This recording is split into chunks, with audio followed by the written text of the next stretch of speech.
ये कहानी सत्य घटना पर आधारित नहीं है, ये कहानी काल्पनिक है। आओ सुने कहानी। गांव के शांत माहौल में सूरज की पहली किरण जब खेतों पर पड़ती है तो किसान की दिनचर्या शुरू हो जाती है। ये कहानी है रामलाल की, जो राजस्थान के एक छोटे से गांव में रहने वाला एक साधारण किसान था। उसकी जिंदगी हल बैल और मिट्टी के इर्द गिर्द घूमती थी।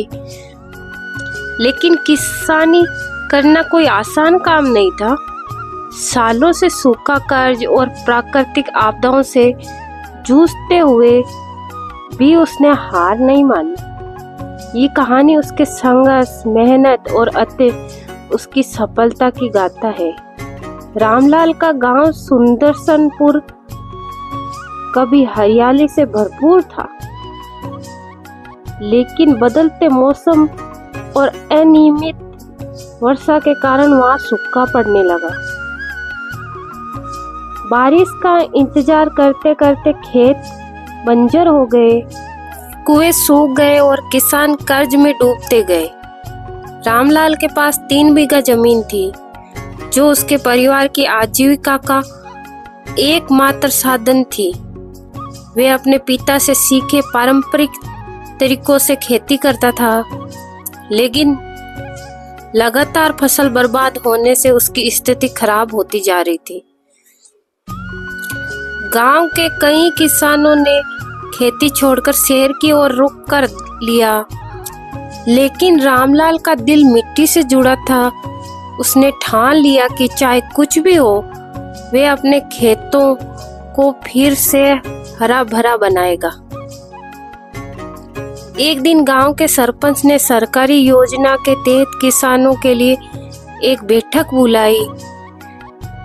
इस बैठक में कृषि विभाग के अधिकारी आए, जिन्होंने बताया कि नई तकनीकों, जैविक खाद और जल संरक्षण से फसलों की पैदावार बढ़ाई जा सकती है। रामलाल ने ये सब ध्यान से सुना और तय किया कि वे पुरानी तकनीकों को छोड़ के नई पद्धतियों को अपनाएगा। उसने अपने खेत में टपक सिंचाई का इस्तेमाल शुरू किया, जिससे कम पानी में भी फसलें अच्छी होने लगी। इसके अलावा उसने पारंपरिक रासायनिक खाद की जगह जैविक खाद का उपयोग शुरू किया। इससे न केवल मिट्टी की उर्वरता बढ़ी, बल्कि उत्पादन भी बेहतर हुआ। रामलाल ने अपने खेत में फसलों के विविधीकरण का प्रयोग किया। उसने केवल गेहूं या बाजरा उगाने की बजाय सब्जियां, दलहन और फल भी उगाने शुरू किए। इससे उसकी आय में बढ़ोतरी हुई। उसकी मेहनत रंग लाई और उसकी फसल लहलाने लगी। धीरे धीरे वे अपने कर्ज उतारने लगा और उसके परिवार की स्थिति सुधार आने लगा। एक दिन कृषि विभाग के अधिकारियों ने उसके खेत का दौरा किया और उसकी मेहनत देखकर दंग रह गए।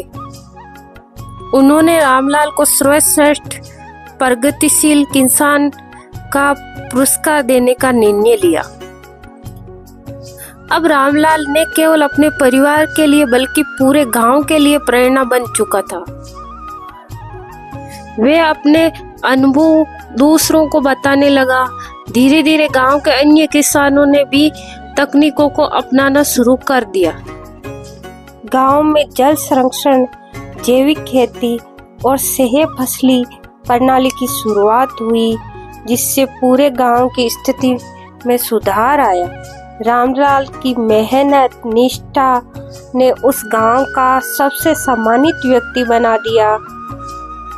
उसकी कहानी ये साबित करती है कि यदि हिम्मत और मेहनत हो तो किसी भी समस्या का हल निकाला जा सकता है।